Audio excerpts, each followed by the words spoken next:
നമസ്കാരം, ഏവർക്കും study Nifty മലയാളത്തിന്റെ ഡെയിലി മാർക്കറ്റ് ന്യൂസിലേക്ക് സ്വാഗതം. ഇന്ന് ഡിസംബർ 10 ചൊവ്വാഴ്ചയാണ്. ഇന്നത്തെയും ഹൈലൈറ്റ് ആയിട്ടുള്ള വാർത്ത സഞ്ജയ് മൽഹോത്ര RBI ഗവർണറായി ചുമതലയേൽക്കും. ഈ വാർത്തയുമായി ബന്ധപ്പെട്ട എല്ലാ വിശദാംശങ്ങളും ഇന്നലത്തെ ഈവനിംഗ് വീഡിയോയിൽ നമ്മൾ പറഞ്ഞതാണ്.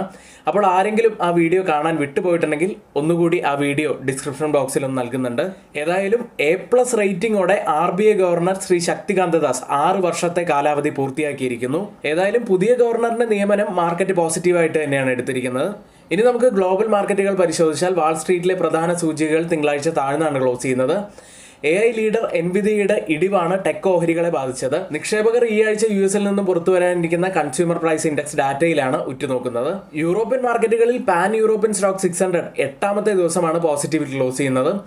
ഓയിൽ പ്രൈസുകൾ ഇന്നലെ 1% മുകളിൽ നേട്ടമുണ്ടാക്കി.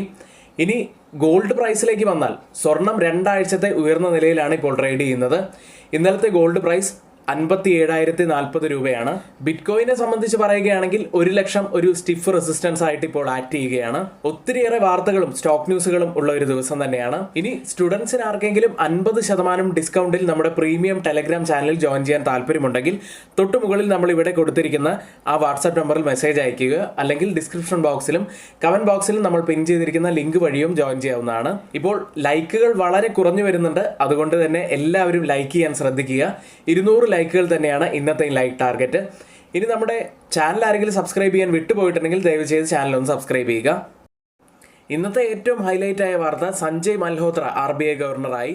RBIയുടെ പുതിയ ഗവർണറെ കുറിച്ചുള്ള എല്ലാ കാര്യങ്ങളും ഇന്നലത്തെ ഈവനിംഗ് വീഡിയോയിൽ നമ്മൾ പറഞ്ഞതാണ്. ആ വീഡിയോ കാണാത്തവർക്ക് ഐ ബട്ടണിൽ കൂടി അതിന്റെ ലിങ്ക് കൊടുക്കുന്നുണ്ട്, ആവശ്യമുള്ളവർക്ക് കാണാവുന്നതാണ്.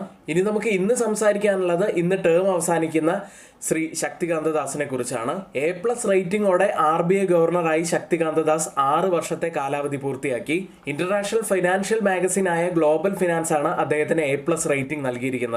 അദ്ദേഹത്തിന്റെ ഫലപ്രദമായ ഭരണത്തിനും ഇന്ത്യൻ സമ്പദ് വ്യവസ്ഥയുടെ ശക്തമായ ഗ്രാഹ്യത്തിനും അംഗീകാരം ലഭിച്ചു. കൂടാതെ അദ്ദേഹത്തിന്റെ കാലയളവിലെ പ്രതിബന്ധങ്ങൾ നിറവേറ്റുന്നതിന് അദ്ദേഹത്തിന് പ്രശംസ ലഭിക്കുകയും ചെയ്തു. മറ്റൊരു വാർത്തയുള്ളത്, എല്ലാവർക്കും ഇൻഷുറൻസ് എന്ന ലക്ഷ്യം പ്രധാനമന്ത്രി നരേന്ദ്രമോദി ഊന്നി പറയുകയും 2 ലക്ഷം സ്ത്രീകളെ ഉൾപ്പെടുത്താനുള്ള LICയുടെ പുതിയ പദ്ധതി ഉയർത്തിക്കാട്ടുകയും അദ്ദേഹം ചെയ്തു. ഇത് ഇന്ത്യയിലുടനീളം വരുമാന അവസരങ്ങൾ സൃഷ്ടിക്കാനും ഇൻഷുറൻസ് പരിരക്ഷ വിപുലീകരിക്കാനും ലക്ഷ്യമിടുന്നു. ഓട്ടോ സെക്ടറിൽ നിന്നുള്ള മറ്റൊരു വാർത്തയാണ്, ഇയർ എൻഡ് സെയിലിനോടനുബന്ധിച്ച് വൻ ഡിസ്കൗണ്ടുകളാണ് കാറുകൾക്ക് നൽകുന്നത്. നവംബർ മാസം റീറ്റെയിൽ വാഹന വിൽപ്പനയിൽ 14% ഇടിവ് രേഖപ്പെടുത്തിയതിനു ശേഷമാണ് ഇപ്പോഴത്തെ ഈ ഡിസ്കൗണ്ട്. കാർ നിർമ്മാതാക്കളും ഡീലർമാരും 2023 മോഡലുകൾക്ക് കാര്യമായി വർഷാവസാന കിഴിവുകളാണ് നൽകുന്നത്. ഇതിൽ തന്നെ ടാറ്റ മോട്ടോഴ്സ്, സഫാരി, ഹാരിയർ എന്നിവയുടെ ഡിസ്കൗണ്ട് 3.7 ലക്ഷം രൂപ വർദ്ധിച്ചു. ഇന്നോവ ക്രിസ്റ്റയ്ക്കും ഫോർച്യൂണറിനും 2.25 ലക്ഷം രൂപയുടെ കിഴിവാണുള്ളത്. വോൾക്സ് വാഗൻ ടിഗ്വാന് 4.9 ലക്ഷം കിഴിവാണ് പ്രഖ്യാപിച്ചിരിക്കുന്നത്. മാരുതി സുസുക്കിയുടെയും ഹുണ്ടായുടെയും സെലക്ടഡ് മോഡലുകൾക്ക് 20 മുതൽ 30% വരെ കിഴിവുണ്ട്. ഇതുകൂടാതെ വർദ്ധിച്ചു വരുന്ന ഇൻപുട്ട് ചിലവ് പരിഹരിക്കുന്നതിനായി ടാറ്റ മോട്ടോഴ്സും കിയയും 2025 ജനുവരി മുതൽ 3% അവരുടെ വില വർദ്ധിപ്പിക്കാൻ തീരുമാനിച്ചിട്ടുണ്ട്. ഓഫറുകൾ ഉണ്ടായിരുന്നിട്ടും നവംബർ മാസം സെയിൽസ് ദുർബലമായിരുന്നു. എന്നാൽ ഡിസംബറിൽ ഒരു റിക്കവറി ഉണ്ടാകും എന്ന് തന്നെയാണ് പ്രതീക്ഷിക്കുന്നത്. കാത്തിരുന്ന് തന്നെ കാണാം. ഇന്നത്തെ പ്രധാനപ്പെട്ട കുറച്ച് സ്റ്റോക്ക് ന്യൂസുകളിലേക്കാണ്. ആദ്യം ടാറ്റ മോട്ടോഴ്സ്. ടാറ്റ ഗ്രൂപ്പ് അവരുടെ കാറിന്റെ പ്രൈസ് ഉയർത്താൻ തീരുമാനിച്ചു കഴിഞ്ഞു. ഇലക്ട്രോണിക് വെഹിക്കിൾ സെഗ്മെന്റിലുള്ള കാറുകളുടെ വില അടക്കമാണ് അവർ ഉയർത്തുന്നത്. 3% വില വർധനമുണ്ടാവുക. ജനുവരി മുതൽ പ്രാബല്യത്തിൽ വരും. മറ്റൊരു കമ്പനി സിൻജൈൻ ഇന്റർനാഷണൽ ആണ്. പ്രൊമോട്ടർ ബയോകോൺ ബ്ലോക്ക് ഡീൽ വഴി കമ്പനിയുടെ 2% ഓഹരികൾ വിൽക്കാൻ സാധ്യതയുണ്ട് എന്ന് CNBC TV18 റിപ്പോർട്ട് ചെയ്യുന്നു. ഫ്ലോർ പ്രൈസ് ആയി നിശ്ചയിച്ചിരിക്കുന്നത് 825 രൂപയാണ്. അടുത്ത ഒരു നെഗറ്റീവ് ആയിട്ടുള്ള ഒരു വാർത്ത പ്രീമിയർ പോളി ഫിലിംസ് എന്ന കമ്പനിയെ കുറിച്ചുള്ളതാണ്. Security and exchange board of India Premier Poly ഫിലിംസിന് അതിന്റെ ഓഡിറ്റ് കമ്മിറ്റിയിൽ നിന്നും അനുബന്ധ പാർട്ടി ഇടപാടുകൾക്ക് അംഗീകാരം തേടിയത് പരാജയപ്പെട്ടതിനെ തുടർന്ന് 3 ലക്ഷം പിഴ ചുമത്തി എന്നൊരു റിപ്പോർട്ട് വരുന്നു. ഇനി സ്റ്റുഡൻസിന് ആർക്കെങ്കിലും നമ്മുടെ എഡ്യൂക്കേഷൻ ടെലഗ്രാം ചാനലിൽ ജോയിൻ ചെയ്യാൻ താല്പര്യമുണ്ടെങ്കിൽ തൊട്ടു മുകളിൽ ഇവിടെ നമ്മൾ അതിന്റെ ഡീറ്റെയിൽസ് കൊടുത്തിട്ടുണ്ട്. കൂടാതെ ഡിസ്ക്രിപ്ഷൻ ബോക്സിലും അതുപോലെ കമന്റ് ബോക്സിലും നമ്മൾ പിൻ ചെയ്തിട്ടുമുണ്ട്. എല്ലാ ഡീറ്റെയിൽസും നിങ്ങൾക്ക് വായിച്ചു നോക്കാവുന്നതാണ്. അതുവഴി അവിടെയുള്ള ലിങ്ക് വഴി നിങ്ങൾക്ക് ജോയിൻ ചെയ്യാം, അല്ലെങ്കിൽ വാട്സപ്പിൽ മെസ്സേജ് അയച്ചാലും മതി. രാവിലെ 9 മണി മുതൽ 3:30 വരെ നമ്മുടെ എല്ലാ എഡ്യൂക്കേഷൻ വ്യൂസും സ്റ്റുഡൻസിനായിട്ട് നമ്മൾ നൽകുന്നത് നമ്മുടെ പെയ്ഡ് ടെലഗ്രാം ചാനലിലാണ്. ഇപ്പോഴത്തെ അട്രാക്ഷൻ എന്ന് പറയുന്നത് ഏത് കാലയളവിൽ ജോയിൻ ചെയ്യേണ്ട ആളുകളാണെങ്കിലും 1 മാസം, 3 മാസം, 6 മാസം തുടങ്ങി എല്ലാ കാറ്റഗറിയിൽ ജോയിൻ ചെയ്യേണ്ട ആളുകൾക്കും 50% ഡിസ്കൗണ്ടാണ് ഇപ്പോൾ നൽകിക്കൊണ്ടിരിക്കുന്നത്. അതുകൊണ്ട് എല്ലാവരും ഈ ഓഫർ ഉപയോഗപ്പെടുത്താൻ ശ്രമിക്കുക.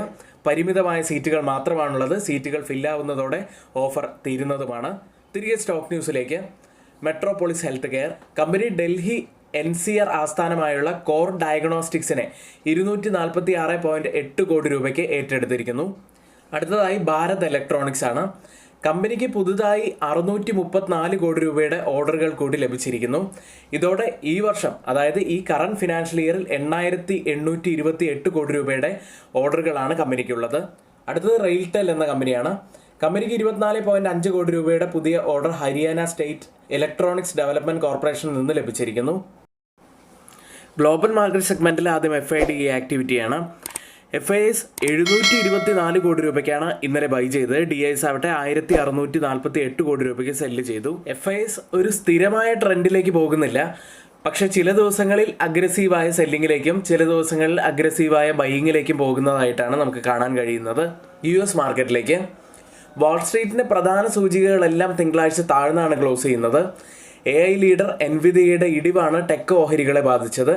നിക്ഷേപകർ ഈ ആഴ്ച അവസാനം വരാനിരിക്കുന്ന പണപ്പെരുപ്പ റിപ്പോർട്ടിനായിട്ട് തന്നെയാണ് കാത്തിരിക്കുന്നത്. ഇന്നലെ കൂടുതൽ നഷ്ടമുണ്ടാക്കിയത് നാസ്ഡാക്കും S&P 500ഉമായിരുന്നു. നാസ്ഡാക്ക് 0.62% ഇടിഞ്ഞു. S&P 500 0.61% ഇടിഞ്ഞത്. ഡൗ ജോൺസ് 0.54% ഇടിഞ്ഞു. ഇന്നലെ എൻവിഡിയ 2.5% മുകളിൽ ഇടിയുകയുണ്ടായി. ചൈനയുടെ മാർക്കറ്റ് റെഗുലേറ്റർ ആന്റി മൊണോപ്പൊളി നിയമം ലംഘിച്ചതായി സംശയിക്കുന്ന ചിപ്പ് ഓഹരിക്കെതിരെ അന്വേഷണം ആരംഭിച്ചതാണ് സ്റ്റോക്ക് ഇടിയാൻ കാരണമായത്.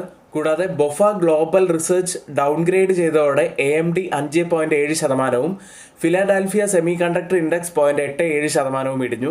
S&P 500ൽ 11ൽ 9 സെക്ടറുകളും നഷ്ടത്തിലാണ് ഇന്നലെ ക്ലോസ് ചെയ്യുന്നത്.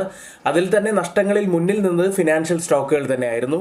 ഇനി US ഫെഡറൽ റിസർവ് മീറ്റിംഗ് നടക്കുന്നത് അടുത്ത 17-18 തീയതികളിലാണ്, അതായത് ചൊവ്വ ബുധൻ ദിവസങ്ങളിലാണ്. കഴിഞ്ഞ ആഴ്ച പുറത്തു വന്ന ജോബ്സ് റിപ്പോർട്ടിന് ശേഷം 25 ബേസിസ് പോയിന്റ്സ് റേറ്റ് കട്ടിനുള്ള സാധ്യത 85%. US ലിസ്റ്റ് ചെയ്ത ഇന്ത്യൻ കമ്പനികളുടെ പ്രകടനത്തിലേക്കാണ്. ആദ്യം ടെക് സൈഡിൽ ഇൻഫോസിസ് 1.31% ഉയർന്നു. വിപ്രോ 2.87% ഉയർന്നത്. ബാങ്കിങ് സൈഡിൽ ICICI ബാങ്ക് 0.67% ഇടിഞ്ഞപ്പോൾ HDFC ബാങ്ക് 1% മുകളിൽ നേട്ടമുണ്ടാക്കി.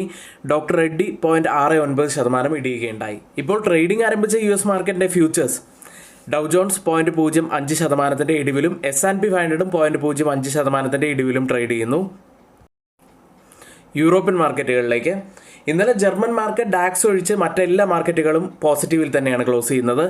UK മാർക്കറ്റ് FTSE 0.52% നേട്ടത്തിലും ഫ്രാൻസ് മാർക്കറ്റ് CAC 0.71% നേട്ടത്തിലും ജർമ്മൻ മാർക്കറ്റ് ഡാക്സ് 0.19% ഇടിവിലുമാണ് ക്ലോസ് ചെയ്യുന്നത്. പാൻ യൂറോപ്യൻ സ്റ്റോക്ക് 600 തുടർച്ചയായ 8ാമത്തെ സെഷനിലും നേട്ടത്തിൽ ക്ലോസ് ചെയ്തു. 0.14% ഇന്നലെ ഉയർന്നത്. ഇപ്പോൾ ട്രേഡിംഗ് ആരംഭിച്ച യൂറോപ്യൻ മാർക്കറ്റിന്റെ ഫ്യൂച്ചേഴ്സ് ഡാക്സ് ഒരു മ്യൂട്ടഡ് അവസ്ഥയിലാണ്. CAC 0.04% നേട്ടത്തിലും FTSE 0.09% നേട്ടത്തിലും ട്രേഡ് ചെയ്യുന്നു. ഏഷ്യൻ മാർക്കറ്റുകളിലേക്ക്. ഇപ്പോൾ ട്രേഡിംഗ് ആരംഭിച്ച ഏഷ്യൻ മാർക്കറ്റുകളിൽ ഗിഫ്റ്റ് നിഫ്റ്റി ഉള്ളത് 24,739 എന്ന നിലയിലാണ്. 33 പോയിന്റ് സബ്സൈഡിലാണ് ഇപ്പോൾ ട്രേഡ് ചെയ്യുന്നത്. അതായത് ഇപ്പോൾ സമയം 6 മണി കഴിഞ്ഞ് 50 മിനിറ്റ് ആണ്. ഇപ്പോഴത്തെ ഈ ഒരു നില വെച്ച് നിഫ്റ്റിയിൽ നമുക്ക് ഏകദേശം 20 മുതൽ 30 പോയിന്റ്സിന്റെ ഒരു ഗ്യാപ്പ് അപ്പ് ഓപ്പണിങ്ങിനാണ് സാധ്യതയുള്ളത്. മറ്റ് ഏഷ്യൻ മാർക്കറ്റുകൾ നോക്കുകയാണെങ്കിൽ പോസിറ്റീവിൽ തന്നെയാണുള്ളത്. ജപ്പാൻ മാർക്കറ്റ് നിക്കി 0.45% നേട്ടത്തിലാണ്. സിംഗപ്പൂർ മാർക്കറ്റ് 0.43% നേട്ടത്തിലും. കഴിഞ്ഞ കുറച്ച് ദിവസങ്ങളായി വലിയ ഇടിവിലേക്ക് പോയ കോസ്പി മാർക്കറ്റ് 2.26% നേട്ടത്തിലുമാണ് ഇപ്പോൾ ട്രേഡ് ചെയ്യുന്നത്. ഓയിൽ പ്രൈസുകളിലേക്ക്. പോളിറ്റ് ബ്യൂറോ മീറ്റിംഗ് റിപ്പോർട്ട് അനുസരിച്ച് 2010 ശേഷം ആദ്യമായി സാമ്പത്തിക നയം ലഘൂകരിക്കാനുള്ള പദ്ധതികൾ അതിൻ്റെ സൂചനകൾ ചൈന നൽകിയതോടെ തിങ്കളാഴ്ച എണ്ണവില ഏകദേശം 1% മുകളിൽ ഉയർന്നു. ബ്രന്റ് ഫ്യൂച്ചേഴ്സ് ഇപ്പോൾ ട്രേഡ് ചെയ്യുന്നത് $71.93 പെർ ബാരൽ എന്ന നിലയിൽ 0.29% ഇടിവിലാണ് ട്രേഡ് ചെയ്യുന്നത്. WTI ഇപ്പോൾ ട്രേഡ് ചെയ്യുന്നത് $68.14 പെർ ബാരൽ എന്ന നിലയിൽ 0.34% ഇടിവിലാണ് ട്രേഡ് ചെയ്യുന്നത്. ഇന്നത്തെ ഏറ്റവും പ്രധാനപ്പെട്ട കുറച്ച് വാർത്തകൾ ഏറ്റവും ഓതറൈസ്ഡ് ആയിട്ടുള്ള സൈറ്റുകളായ Moneycontrol, Mint, Reuters, CNBC, Financial Express തുടങ്ങിയ മാധ്യമങ്ങളിൽ നിന്നാണ് നമ്മൾ എടുത്തിട്ടുള്ളത്. മറ്റുള്ളവയെല്ലാം നമ്മുടെ വ്യൂസ് മാത്രമാണ്. ഒരിക്കലും അത് റെക്കമെൻഡേഷനായിട്ട് ആരും തന്നെ എടുക്കരുത്. എങ്കിൽ ഇന്നത്തെ ഈ വീഡിയോ ഇവിടെ പൂർത്തിയാവുന്നു. ഏവർക്കും നന്ദി.